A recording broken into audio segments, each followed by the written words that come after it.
Okay, so how do we mix the alginate material? We'll start with this one first. This is a great material to start practicing on. If you're a pre-dental student or a dental assistant or learning anything about dental assisting, you have to know how to use this material. So the first thing is just fluff it up. Give it a little hit, fluff it up a little bit so you kind of break up the compaction of the material. So we're going to open that up. And each material, whether it's this brand or another brand, will have its own water volume that has to be used with this. And you need a bowl and a spatula. There are some automatic mixing bowls out there. That's fine. And then you need your measuring spoon here. So what we do is then scoop it out. You'll scoop it like this, but you want to tap it through.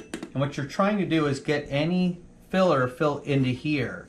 This is pretty straightforward. You just cut the top off. And now you have an even amount. So let's do that one more time. I'm going to scoop that in. And when you scoop, you can see I have air in here. So you want to tap it into the actual bucket so it fills in that amount.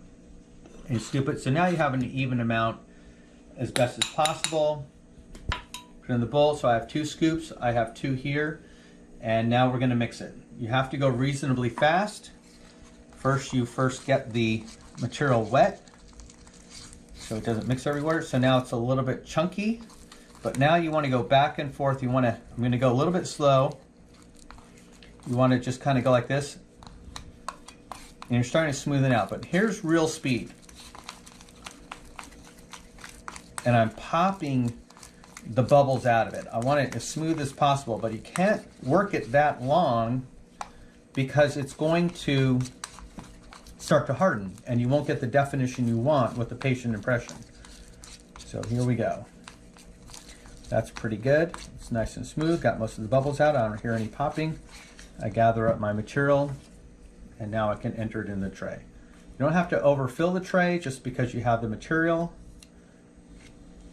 And you're going to go with the impression material from front to back. So I load up the front and I leave a little bit less in the back because I know the flow is going to go from front to back of the mouth. So here's the patient. I go on one side with the corner here, bring it in, bring in the other side, and I go from front. Make sure I get up to the gum line, and then I roll it back like this.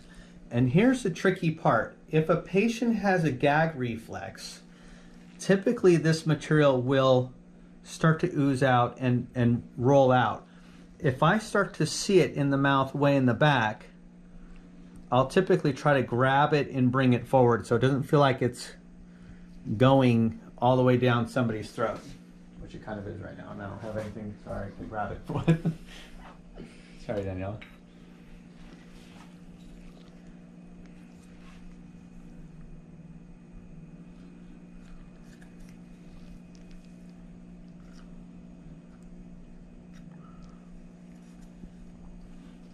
And it's just a lot more comfortable for the patient if they don't feel like some material is flowing back down their throat. So you do definitely have to watch it, especially the thinner the material is, the more you're going to get it flowing down backwards when you go from front to back. Okay, when you take a tray out, you typically want to not just pull here only, you want to give a little tug here, but you want to get your finger up above here onto the tray so you pull it together and break the suction and then pull it down and out. Kind of like when you put it in the corner and you went up, you break it down and bring it back out. So now we have our impression. Now the assistant has to understand, why did we take this impression? Meaning, what is this, a good one or a bad one? It's relevant to what you're trying to achieve. So if I'm trying to just achieve the occlusion of the teeth, I don't need the palate because I only need the top of the teeth. So then you would evaluate, did I get all the top of the teeth? If I'm trying to make a bleaching tray, that means I need to get to the gum level of the tooth. So now I have to evaluate right here, did I get the gum level across all of those teeth on the facial side? I don't care too much about the tongue side. I care about the side that you're trying to bleach. If I'm trying to get an impression for a denture, then I need to make sure that I have all the anatomy that the denture is going to be built on. So I cannot be missing a lot of the ridge in other areas that the denture is actually going to be seating on. If I'm trying to make a night guard, then I have to make sure that I have at least the anatomy of the teeth to have the night guard made onto. So you have to understand why you're actually getting the impression in the first place. So let's say this is for a dry mouth tray.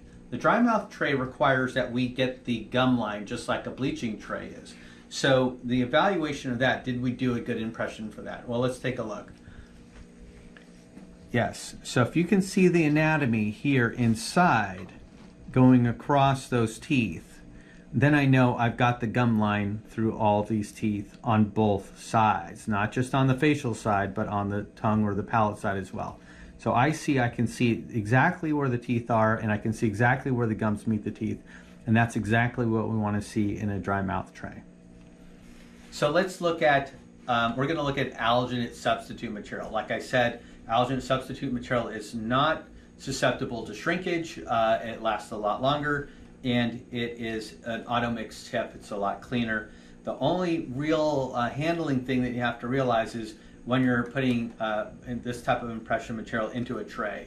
So when we put it into the tray, you don't want to be shooting it right through the holes, because it's just going to squeegee right through the holes. You want to shoot this material on top of the tray. So let me show you. I'm going to go a little bit slow here. So we're going to talk a little bit more about other materials, but we want to go on top and let it fold right on top just like this as it fills the tray. And I'm starting from one end to the next. What I don't want to do is do this, and I'm going to deliberately show you. You don't want to shoot it into the tray because you're just shooting it through the tray. See how I'm through the tray here and I'm not? When you put it in the mouth, it will go through the tray. So let's fill that back up. I'm just going to now just continue. I'm just squeezing it, and I'm above the tray floor. I'm just shooting it straight in. Just like that. Once again, I care more about having it heavier in the front, but we're going to do a lower one, so that's adequate for everything. That's a pretty nicely full tray. It doesn't have to get much more than that. And we're going to go same thing. When we're ready, we go in with one corner into the mouth, and then we bring it in around the other side, and we try to bring out the lip just so we can get to the gum line first, and then we bring it straight down. And you can see it now coming through the tray there. So we have the locking mechanism activated with the material going through those holes and distributes and then should hold in there. So we're going to just hold this for a little bit. The temperature does affect this material, but less likely. Water really affects the other alginate material because this is just room temperature normally. You don't have the variance you do. If sometimes it's a really hot day or the room's really hot, all the materials will start to set a little bit faster, but not so much the case here. Take about 2 minutes or so. I can already feel like it's getting to set right now. Right now it's a little bit kind of jelly-like. It still tears. It's a little bit pasty and sticky. So, okay. So now the material seems fairly set. Once again, I grab the handle here, but I always go back into the arch and I lift it out and bring it out of the corner, just like this. So let's take a look. Is this adequate for what we're doing? We have the teeth, we have the gum line all the way across, so we can make bleaching trays, we can make arch trays, we can use this for an opposing model. We don't have a lot of excess material flowing out the back. Going under the tongue is fine. Sometimes it's nice to have a little extra material for the lab, but that's totally fine the way it is. I'd rather have just right than too much or too little, right? This looks just right.